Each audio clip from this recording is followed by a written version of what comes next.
네, 영국 하원이 11월 29일 불치병 말기 환자가 삶을 스스로 마감하도록 의사가 돕는 것을 허용하는 법안을 지지를 하였습니다. 네. 회원 요구에 따라서 주치의가 치료를 중단하고 그리고 인공호흡 보조 장치를 제거한 사안이었는데 결국 해당 환자는 사망했습니다. 보호자들은 살인죄가 선고가 됐고요. 그리고 이 의사들은 그 살인 방조죄가 성립이 됐습니다. 굉장히 조심스럽게 접근해야 되는 건 맞는 것 같습니다.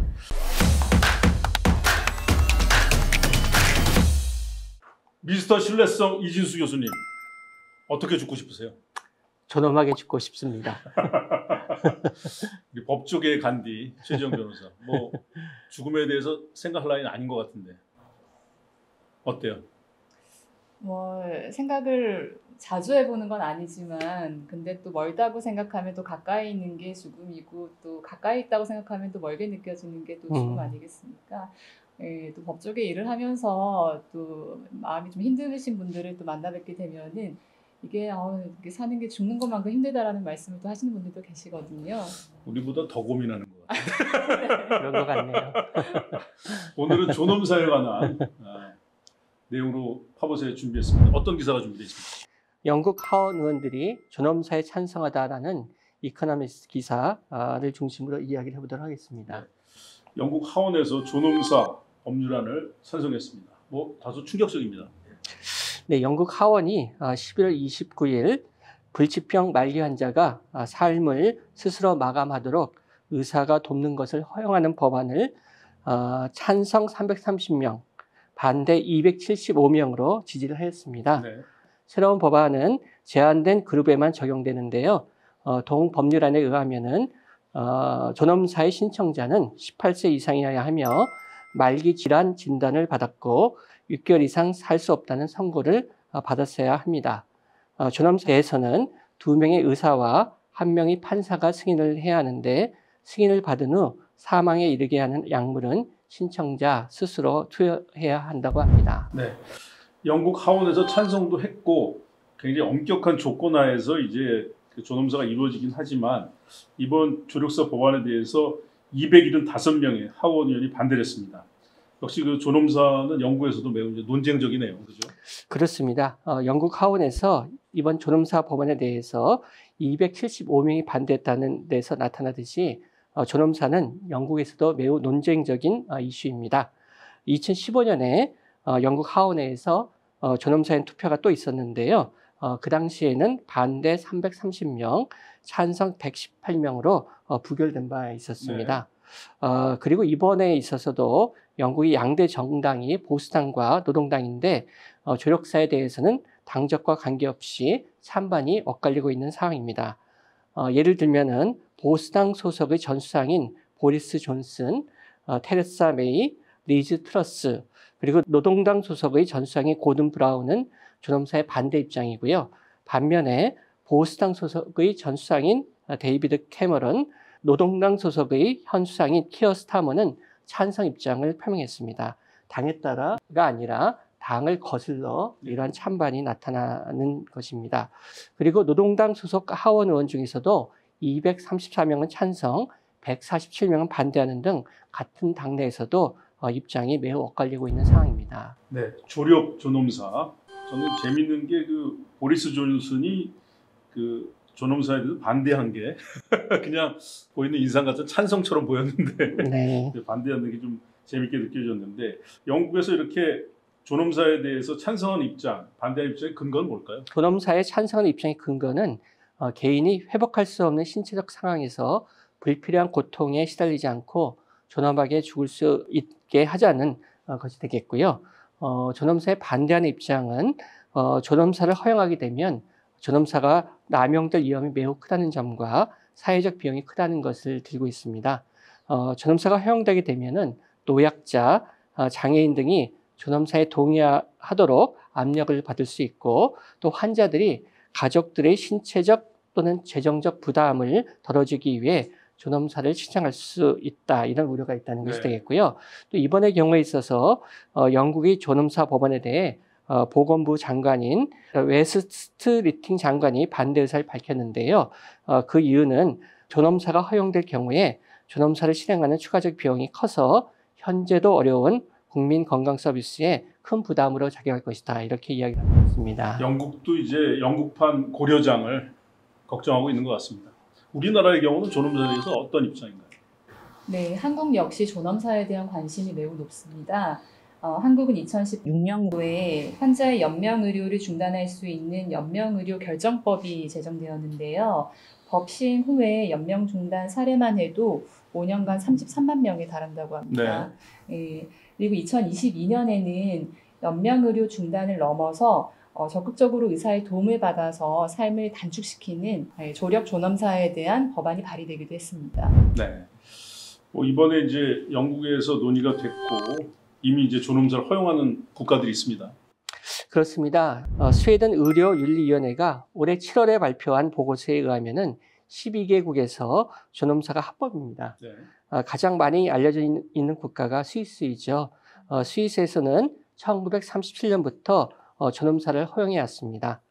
스위스에서는 의사와 가족이 치명적인 약물을 투여할 수 없고 사망을 하고자 하는 사람이 마지막 행동을 해야 합니다. 하지만 의사는 의료 지침에 따라 약을 처방하고 또 조언을 제공할 수도 있습니다. 1998년에 설립된 디그니타스와 같은 비영리 단체는 자발적으로 죽고 싶어하는 사람을 돕기도 하는데요. 디그니타스에 의하면은 작년까지 약 4,000명을 도왔다고 합니다. 그리고 조력사를 허용하는 다른 국가들로서는 콜롬비아 1997년부터 허용을 하고 있고요. 네덜란드, 벨기에, 룩셈부르크, 캐나다, 오스트레일리아, 뉴질랜드, 스페인, 오스트리아, 포르투갈 등이 있습니다. 미국의 경우에는 1997년 오레곤주에서 존엄사가 허용된 이후에 현재까지 11개 주에서 존엄사가 허용되고 있습니다. 우리나라도 뭐 굉장히 엄격한 기준이긴 하지만 존엄사가 허용이 된 연명의료 결정법 이 제정이 됐네요. 그 과정은 어떤 과정을 거쳤나요? 네, 법의 정확한 명칭은 호스피스 완화 의료 및 임종 과정에 있는 환자의 연명 의료 결정에 관한 법률입니다. 법률이 네. 꽤 긴데요. 네. 줄여서 연명 의료 결정법이라고 합니다. 환자의 연명 의료 중단 결정 및 그리고 그 이행에 관한 사항을 규정한 법으로 보시면 되고요. 2016년도에 제정이 됐습니다. 법 제정 전에는 존엄사는 주로 형사적인 관점에서 논의가 됐었는데요. 대표적인 사례가 바로 2004년도에 선고된 소위 보라매 병원 사건입니다. 해당 사건에서 환자의 보호자들은 경제적 이유를 이야기하면서 이 환자를 퇴원시켜 달라고 의사에게 요구를 했는데요. 그래서 이 퇴원 요구에 따라서 주치의가 치료를 중단하고 그리고 인공호흡 보조 장치를 제거한 사안이었는데 결국 해당 환자는 사망했습니다. 예, 그리고 이 보호자들은 살인죄가 선고가 됐고요. 그리고 이 의사들은 그 살인 방조죄가 성립이 됐습니다. 이런 보라매 병원 그 사례가 있은 후에 병원에서는 보호자의 요청이 있다고 하더라도 이런 형사적인 위험이 있으니까 환자의 퇴원을 허락하지 않고 연명 치료를 계속하는 경향들이 나타나게 됐습니다. 그래서 환자나 보호자의 고통을 가중시키는 이런 무의미한 연명 치료를 계속해야 되는가 이런 이제 논의가 계속 있어 왔던 거고요. 그러다가 환자의 보호자들이 그 세브란스 병원을 상대로 이 환자의 인공호흡기를 제거해달라고 청구를 하는 사건이 있었는데 이게 2008년도에 발생한 사건입니다.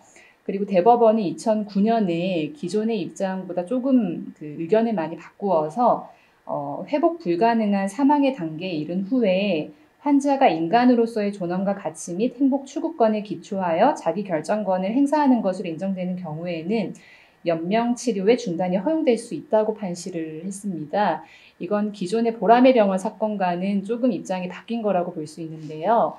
이 바뀐 대법원의 입장에 따라서 입법이 이루어진 것이 바로 연명의료 결정법입니다. 뭐 영국처럼 아주 구체적인 그런 존엄사 결정 방법이 결정된 건 아니지만 하여튼 자기 결정권이라는 측면에서는 인정을 한 대법원 판식이 됐네요. 네, 그 의사의 적극적인 조력을 받아서 삶을 단축시키는 것이 아니라 정말 임종 과정에 있는 환자만을 대상으로 하는 법이거든요. 사망에 임박한 상태에 있다는 의학적인 판단이 내려진 경우에 단지 연명의료 행위를 중단하는 행위를 이제 할 수 있다. 이제 그런 절차를 규정한 걸로 보시면 되고요.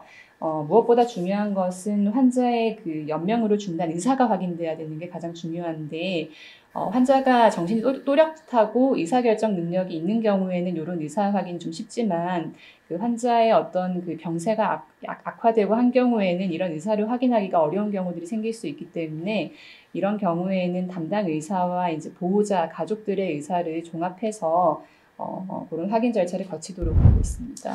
굉장히 엄격한 절차가 필요한 건 분명한 것 같습니다. 고귀한 죽음을 선택하는 경우도 있지만 네. 그렇지 못한 예가 더 많을 수가 있기 때문에 그렇죠. 굉장히 조심스럽게 접근해야 되는 건 맞는 것 같습니다.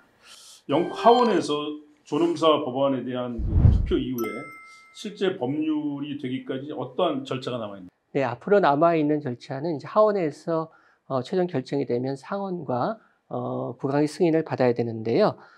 아시다시피 영국은 국왕이 국가 원수이고 의원 내각제 정부 형태인 국가로서요. 입법권은 의회가 가지고 있습니다.